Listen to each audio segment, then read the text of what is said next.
Welcome to my book review, a book review of The Happiness Advantage by Shawn Achor, the 7 principles of positive psychology that fuel success and performance at work. This book was instrumental in developing my mindset for success and really getting me to understand the science behind certain things that I was doing and things that I needed to do a little bit more of. It is a very important book if we are pursuing the road of success and achievement and setting lofty goals for ourselves, because what it basically teaches us is there is an advantage if we can get our brain into being happy, and there is a way of doing that, or ways of doing that. So it's a personal development book, a book that was published in 2011. I don't think there's been any updates, and it's quite a popular book, but we're not sure exactly how many have been sold. An overview of the book, to give you an understanding into what it is it's a practical guide for personal development. It explains how a positive brain fuels success in work and in life. It explores the relationship between happiness and success. The Happiness Advantage debunks the myth that success breeds happiness and illustrates that the opposite is true. Happiness is the precursor to success. The author has conducted extensive research into positive psychology, including studies from his time at Harvard University. He combines empirical evidence with engaging stories to illustrate how positive psychology can be applied in real-life scenarios. The overarching concept I've encapsulated by a quote that I found in the book. Each move towards a positive mindset sends ripples through our organizations, our families, and our communities. The book demonstrates this happiness advantage with a host of supporting evidence. This advantage dictates in order for us to achieve success, one must cultivate happiness before pursuing goals. The 7 principles include the happiness advantage, train your brain to be positive at work; the fulcrum and the lever, adjusting your mindset to change your performance; the Tetris effect, training your brain to spot patterns of possibility; failing up, learning from failure and turning it into stepping stone for success; the Zorro circle, regaining control by focusing on small, manageable goals; the 20-second rule, reducing barriers to positive change by making small adjustments; and social investment, harnessing the power of social connections to propel success. There are major lessons within the book, but the key ones are that happiness and success are synonymous. We just have them the wrong way round. Now, happiness is not the result of success, but a precursor to it. When we are positive, our brain performs better than when we are negative, neutral, or stressed. Happiness increases our chances of success. That's a really, really important one there. You become sharper. Your memory gets better. Your level of attention is better when you are a brain that is primed in happiness. So you increase your chances of success by actually doing what Shawn Achor, the author, has set out to teach us in this book. Our ability to change our world is affected by our perceptions of it, is another lesson. By adjusting our mindset, we shift our perspective. This shift is what is needed in order to change our performance and outcomes. And then the Tetris effect, named after the phenomenon where people who play Tetris extensively start seeing Tetris shapes everywhere. This principle emphasizes training your brain to spot patterns of possibility and positivity. Other major lessons are chunking down. When faced with a challenge, the best way of attacking it is by breaking it into manageable chunks. Conversely, when we set a lofty goal, this too can be only achieved if we break it down into manageable chunks. And last but not least, invest socially. As our social connections are our greatest asset, we should harness the power of social connections to propel our path to meaning, which derives success.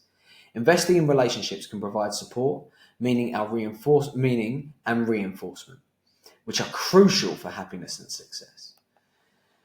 So what can you start doing today? What is some practical advice? Work towards positivity. Be conscious that you are engaging in activities that promote positivity. Activities like meditation, gratitude, and physical activity are proven to boost happiness. Reframe the mind. Set positive expectations for the future. That's key. Set positive expectations for the future. Key around setting goals. Recognize the opportunities within the challenges and view them as opportunities for personal development through growth. Keep a gratitude journal. Practice recognizing positive patterns by keeping a gratitude journal. Make a conscious effort to highlight the good things in your day, and consciously look for opportunities. And you're priming and training your brain to see the good in things, but also to see the opportunities in things that you're going through. Focus on what you can control. Stop focusing on the things that are out of your control, and break down big challenges into smaller, more manageable chunks. Gradually increase the scope as you build confidence and competence. And how many of us fall victim of this? Watching the news, talking about things that were actually not in our control. That is one of the biggest ways of giving your power away. Focus on things that are only in your control. It's a very stoic philosophy. Set yourself up for success, so reduce barriers to adopting good practices. For example, if you want to exercise more, keep your gym clothes in your car so you're ready to go. Or create an environment that breeds the success you want. Don't have bad food in your house if you want to stop eating bad food, for example. Help others, no matter how small, be of service to others. As small as letting someone go in traffic, holding the door open for them, or sharing food.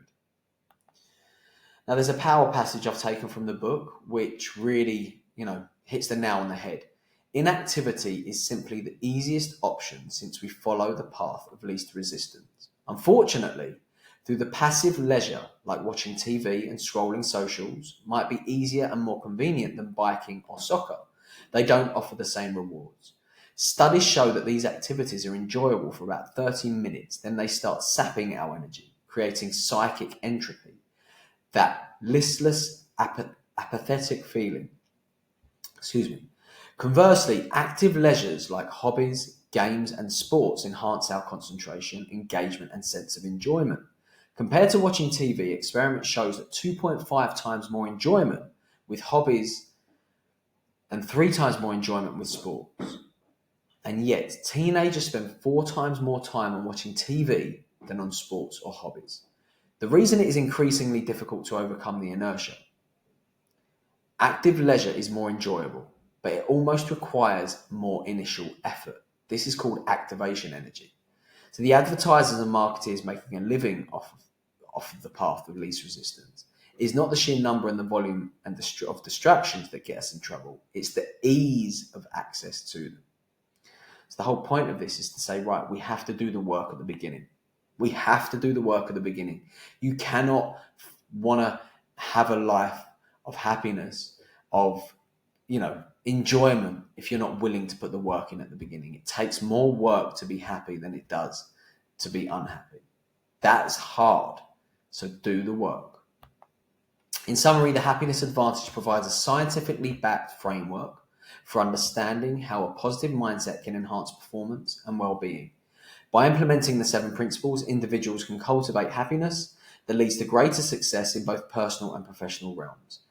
The book emphasizes practical, actionable strategies that can be integrated into daily life to achieve lasting positive change. And that's the key element to it, lasting positive change.